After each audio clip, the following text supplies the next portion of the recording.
ভালো লাগলো দেখে, এই জন্য আমি খুশি হয়ে আমি ইনশাল্লাহ 200 টাকা দিলাম।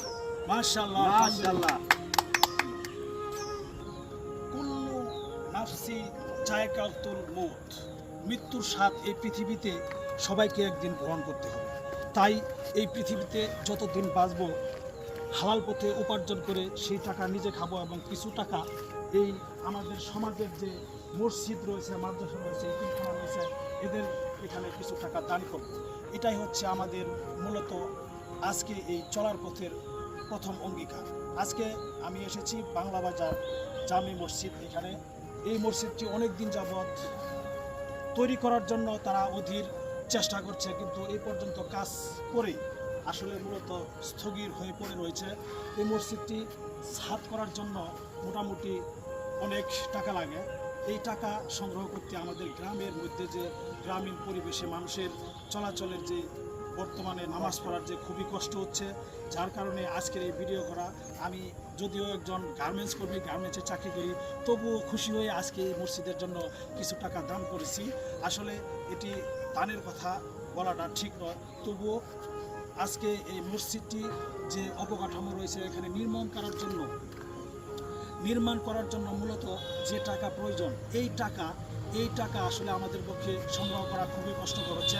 ঠিক আছে, এখানে আসলে গোবিন্দনগরের লাস্ট প্রান্তে, ডিগ্রি বন্ধের লাস্ট প্রান্তে এবং বগারপাড়ের যে লাস্ট সীমানা রয়েছে, এই ত্রিমুখী সীমানার মধ্যে আমাদের এই বাংলা বাজার অবস্থিত। এই বাংলা বাজারের মসজিদটি মূলত অবহেলিত এবং গ্রামের মানুষ এরা খুবই হতদরিদ্র। তারা এই মসজিদটি আসলে পরিপূর্ণভাবে কাজ করতে পারছে না। কি বলছি ভাই, ঠিক আছে কথাটা? হ্যাঁ, আসলে এই মসজিদের অবকাঠামো এবং ছাদ নির্মাণ করার জন্য কিছু টাকা লাগে। এখানে ঘটনা হচ্ছে প্রতিটি মানুষ যে এত টাকা দিয়ে কি করবে, আসলে যে টাকা সঙ্গে নিয়ে যেতে পারবে না মানুষ, সেই টাকা আসলে ওই মৃত্যুর পর এটি কিন্তু কোনো কাজে লাগবে না। এই মসজিদের জন্য যে টাকাটা আপনি দান করবেন, এই টাকাটা মৃত্যুর পর পর্যন্ত কিন্তু আপনাকে এই টাকা কিন্তু একটা সময় দেখা যাবে যে এটি আপনার সোয়াব আপনি মৃত্যুর পর পাইতেই থাকবেন।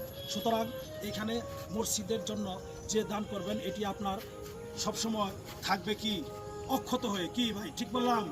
মসজিদের টাকা কিন্তু অক্ষত হয়ে থাকবে। তাই বাংলা বাজারের মসজিদটি যদি আমরা পরিপূর্ণভাবে ছাদটা করতে পারি এবং কাজটা সম্পন্ন করতে পারি, তাহলে কিন্তু আমরা এখানে মোটামুটিভাবে একটি নামাজ পড়ার সুযোগ পাবো।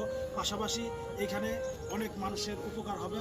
সমাজের এই হতদরিদ্র মানুষের নামাজ পড়ার যে একটি আগতি রয়েছে এই মসজিদে, ঠিক সেরকম এদের মধ্য থেকে সবাই উৎসাহিত হয়ে আর নামাজ